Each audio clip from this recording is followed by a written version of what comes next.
What's going on, guys? Nice guy driver. So it's crazy.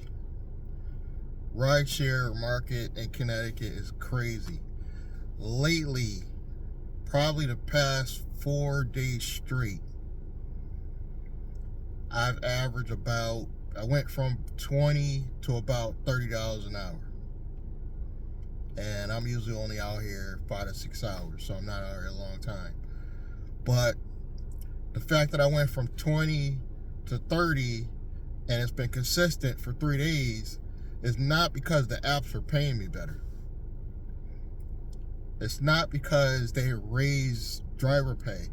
It's just because I think I'm becoming a better cherry picker. That's all it is.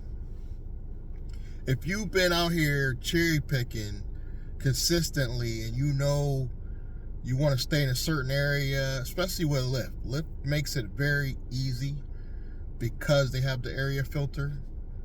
Uber makes it challenging. This is why my revenue on the Lyft side has gone up.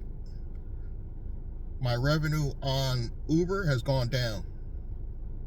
Why do you guys think that is?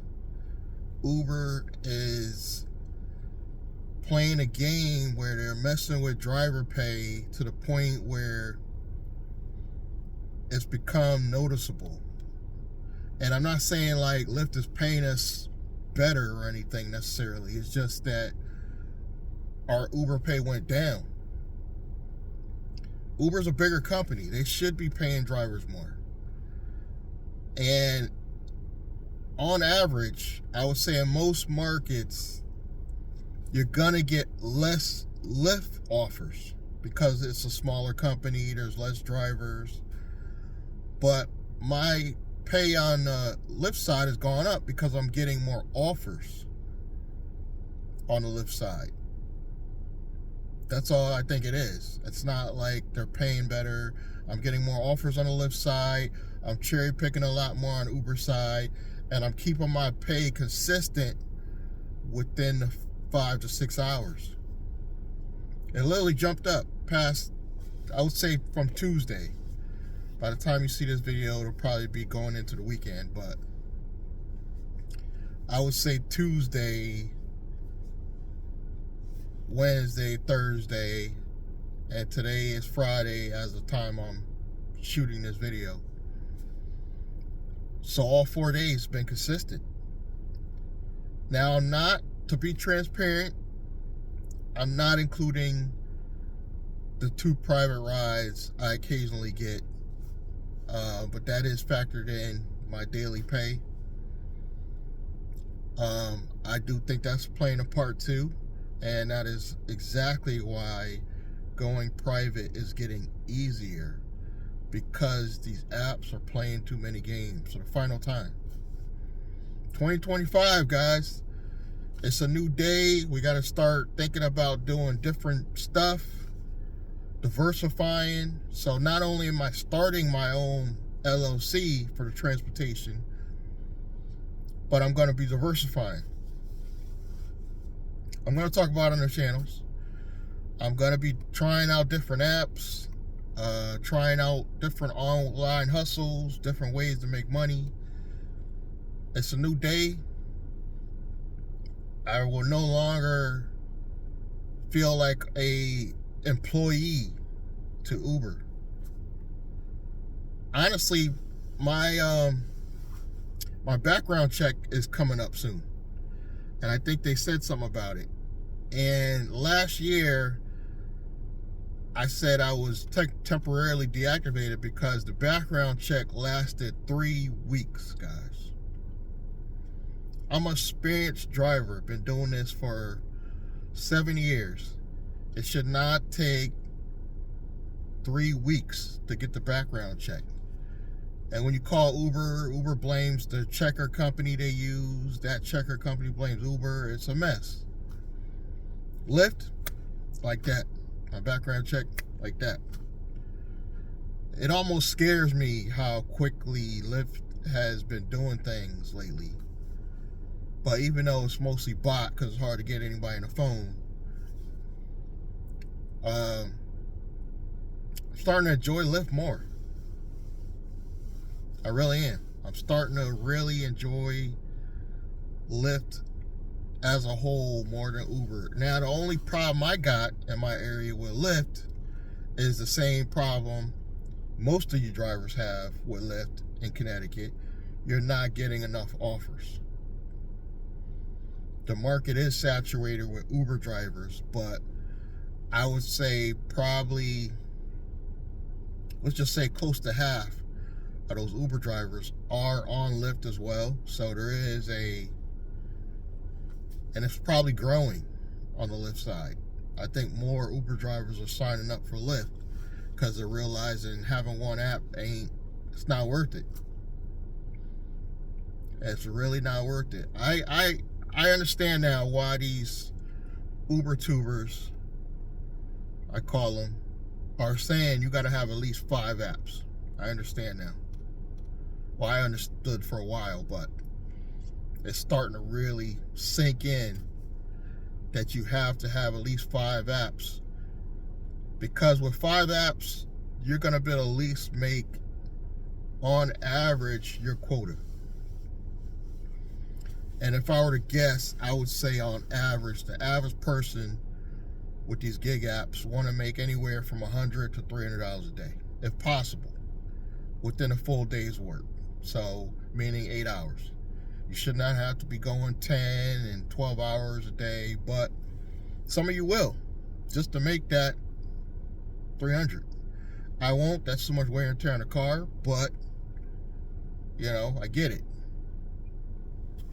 I get it.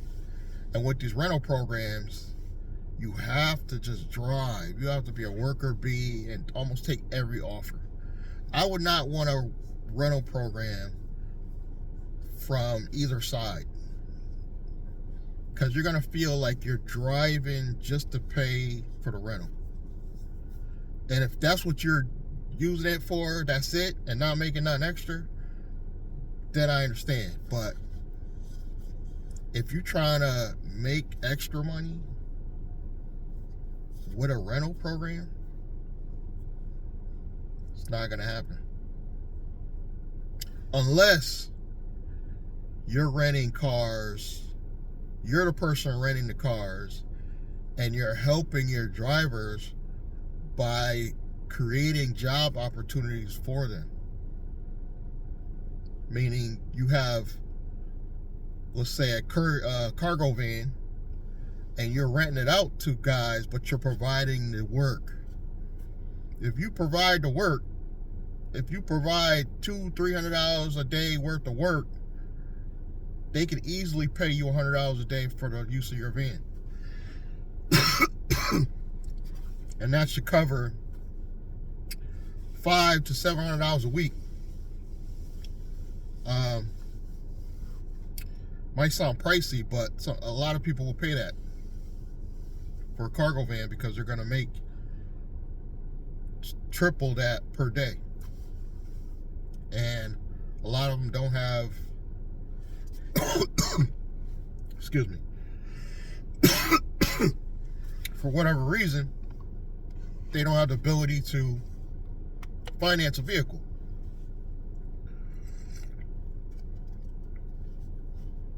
So if you're providing a vehicle with their insurance and you only charge them $100 a day and they're making $300 a day, it's a win-win for both, I'm thinking. But Uber and Lyft, even though they're sending you jobs through the app, they're shitty jobs. If they were sending you home runs all day, you would be able to pay them, pay the rental, everybody would be happy. So that's why that business model doesn't work. They want to put you on a very expensive rental program and then send you shit work all day. But if you're providing the work, you could easily charge $100 a day and they're doing the work. You're just sending the business. And that's as easy as advertising. You're advertising, you're getting the work, you're sending the guys out, Go pick this person up. Go pick up this shipment. Go drive this person this place.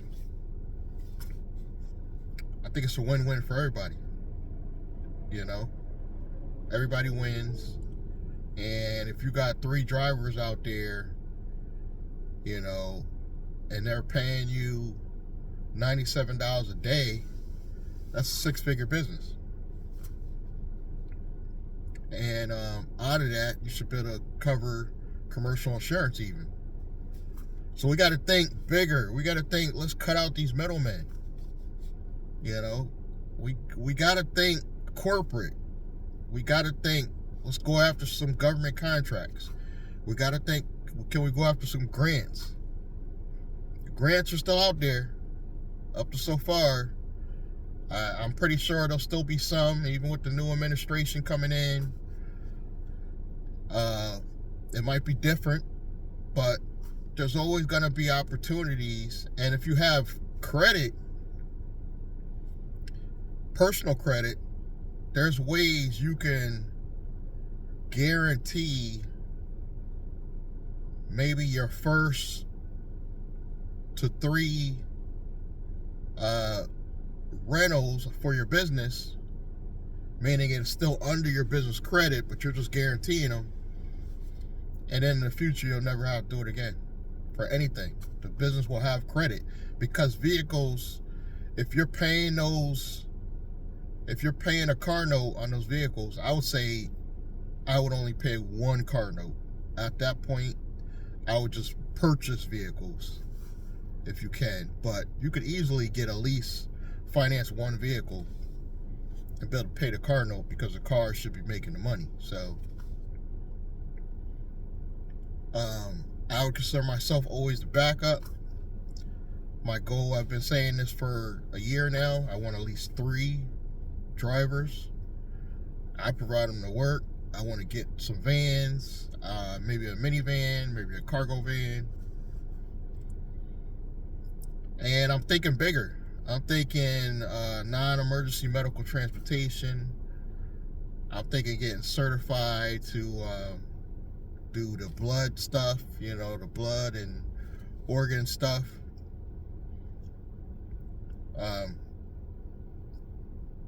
Going into this new year, the key is eliminate the middleman. Eliminate the middleman as much as possible, and I think we'll be okay. Thank you guys for your continued support. If you haven't already, subscribe, like, comment, click the bell icon, and I'm going to see you guys in the next one. Thank you.